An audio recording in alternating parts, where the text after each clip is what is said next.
Smart antibacterial dishwashing liquid, Knorr Cubes, and Jack and Jill potato chips and V-Cut.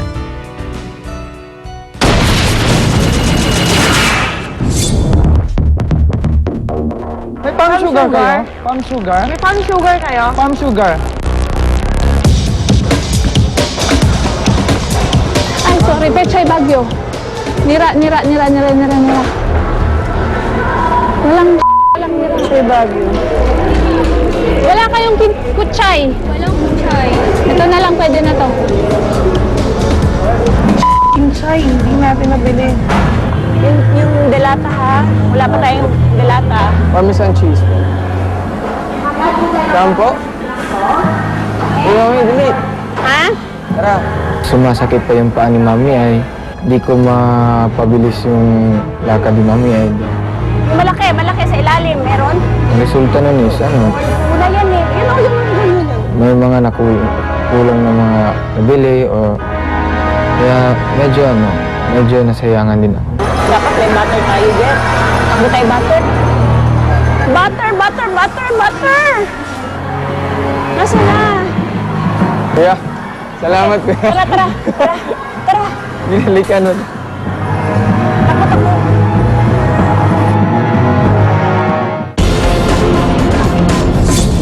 Time check, please. Time check. One. Pwede pa makabili ng drinks, Jeff. Bigas.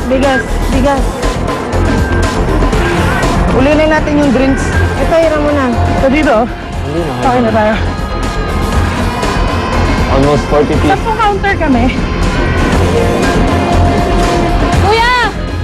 Saan ang itlog? Itlog, kuya, itlog.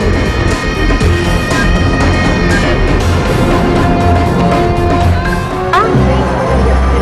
Bawasan na lang, kuya. Ibawas namin yung isang ano. Huwag lang lemon, ah. Ito lang string beans.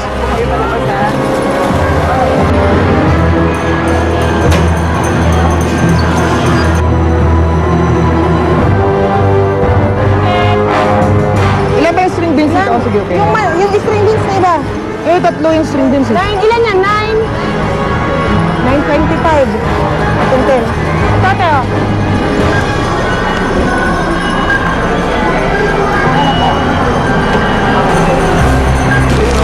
Isibo! Karago. Sa opisina ng Teletech, isang kilalang call center company, magaganap ang mega showdown ng cooks featuring selected international cuisine.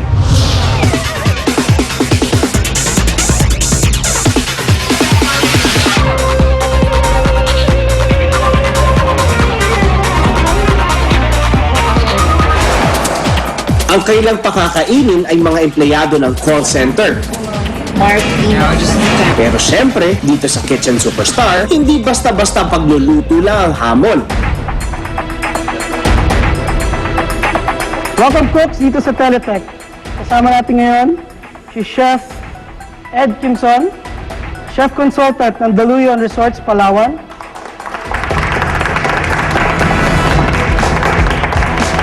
At si Chef Red Agustin, Executive Chef of Acacia Hotel, Manila.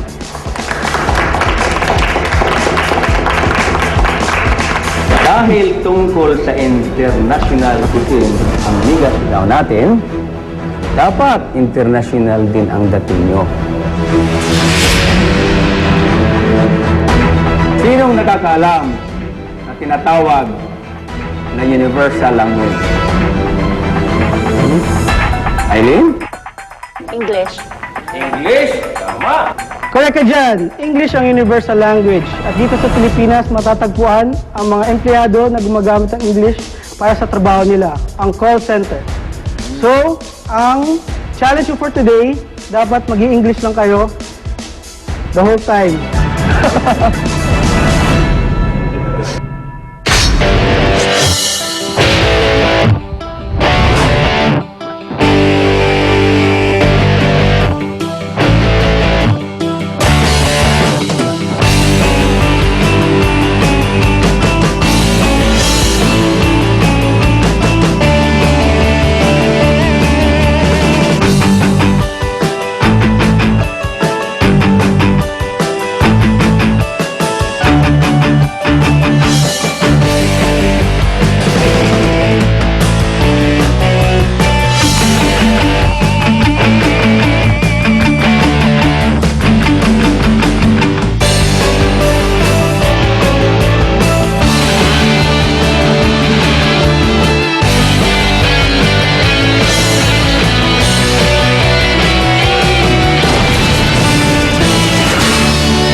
instruction for today, dapat mag-i-English lang kayo the whole time.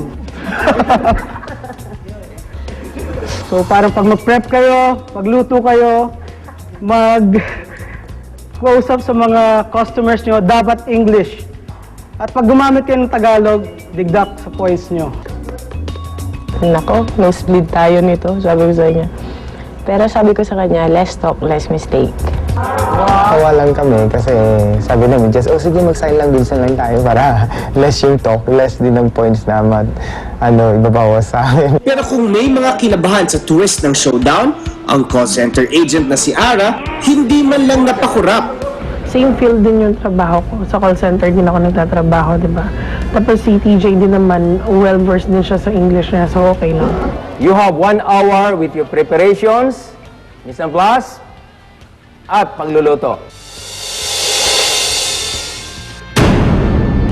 Cooks, pasiklaman na!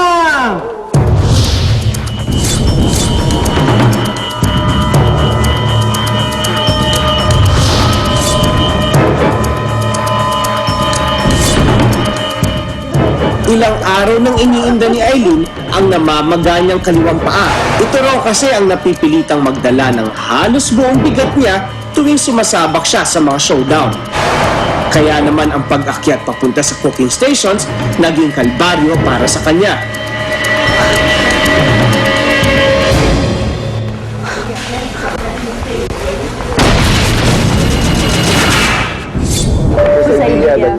Your marinara sauce has seeds. This is it! Smart antibacterial dishwashing liquid congratulates the red team and the purple team for being the smart winning team of the week. Malalagay sa panganib sina Cookie. Hindi na kayo makakataka! Kasawian ba ang dulot